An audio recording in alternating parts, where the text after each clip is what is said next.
Do you know what Merlin is? He was a magician. And if you ever saw a picture of Merlin, he had a wand in one hand, a crystal in the other, and he had a bird on his shoulder. His bird was named Archimedes, and Archimedes taught King Arthur how to fly.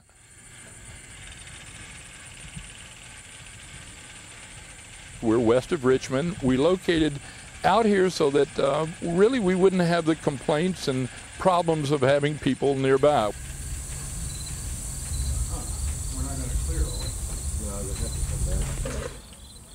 We hope to bring people out here for a rural experience in aviation. We're seeing a change in aviation now because of national security and such things as that. This is the last bastion of the sport pilot. All right, you can lift it. Go ahead and lift it. We come out every weekend, weather permitting. There are lots of planes in the hangar. There's a lot of gliders, a lot of aircraft that we have to move around quite a bit to get the gliders out. We hook the gliders up to the gator and we pull them down our 3,200-foot grass strip to our operations area at the end of the runway. We usually get out the glider which we're going to use for rides, the Lark. If we do have a student who requires instruction, we will pull out the Schweitzer 233, the blue and yellow one. We come out every weekend, weather permitting. We set up our tent at the end of the runway, also at the end of the road, where drivers by can see what's going on. We set up here at the end of the runway so that we can give rides and instruction to students in the gliders. Help me with this when you get done with that one. We come out here and we enjoy ourselves and have a lot of fun. As windy as it is today, yeah, secure it. Okay, grab a couple chairs. The best students are really not men or women, but kids. Kids are basically fearless. They'll do whatever I tell them to do without hesitation. And it's in these days of video games, it seems that any kid that spends a lot of time with some of the video games seems to come into this with a lot better hand-eye coordination than somebody a lot older, for example. And that's important.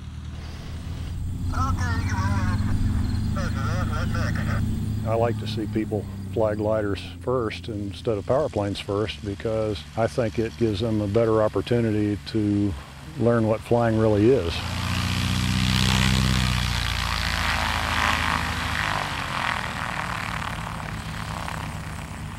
In my own case, I just happen to like to instruct, so I do very little of the competitive stuff. In fact, I fly rarely by myself. I just like having somebody in front to talk to when I'm up. And I like to see students make progress in learning how to fly. Want to test the release? All right, Got it.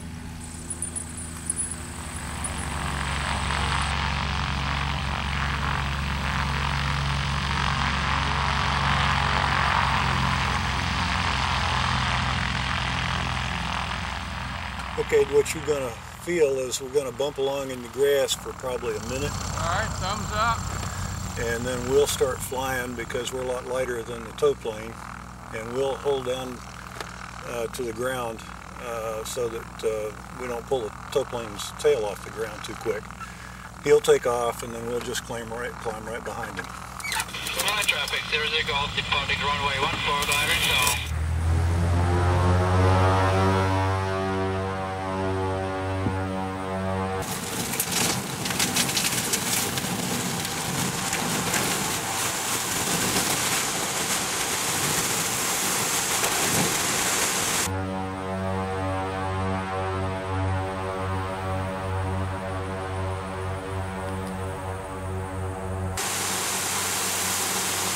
It's a little noisy right now, but it'll quiet down as soon as we get off the tow. You can launch it with a car. You can launch it with a winch, or you can do what's called aero tow, which is what we do here. We get an airplane like the Cessna 188 Ag Wagon and rig it up with a tow hook, and we actually just pull it right up on in the air. Now you see where the tow plane is in the canopy window. That's what's called high tow position. That's where we'd like to fly while we're on tow, but we could fly in what's called low tow position. Modern airplanes generally are designed so that you don't have to worry so much about coordinating turns, for example. And in a glider you do. You have to use your rudder pedals in addition to the stick, and it gives you a much better insight into how airplanes actually fly, I think. Generally speaking, I think a good glider pilot can move to an airplane without a lot of difficulty.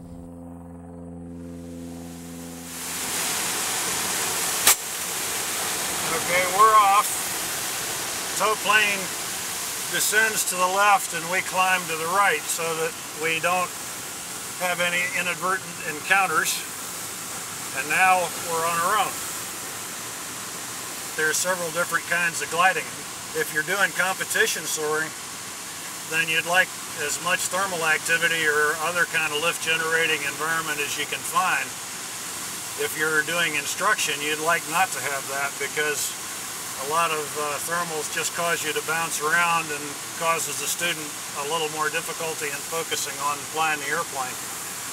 This is not much thermal today because the sun's not shining very brightly on the surface. And today would be a really good day to do lessons. There's the tow plane on final approach, just about to touch down. Now he'll go down and turn around and taxi on back up for the next flight.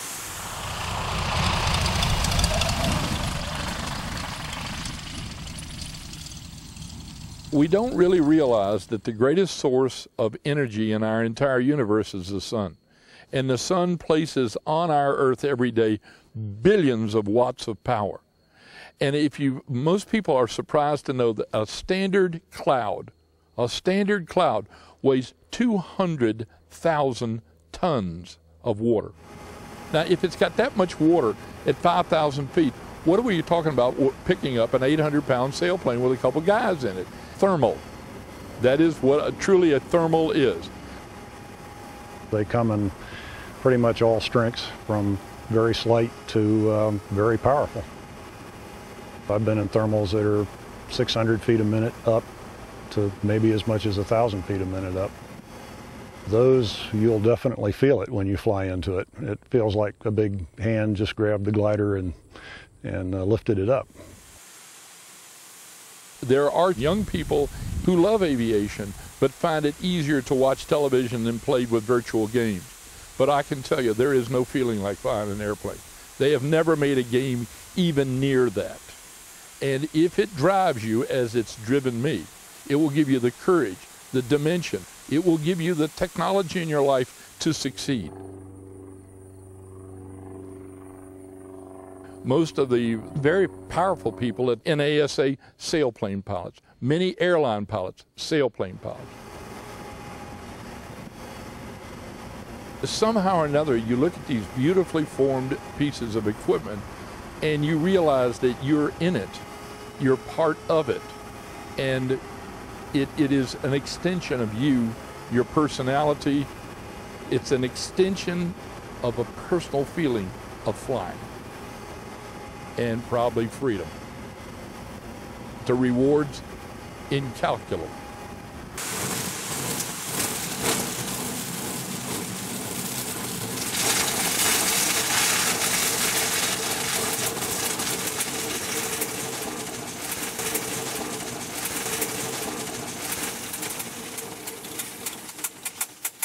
And that's kind of it. That was great.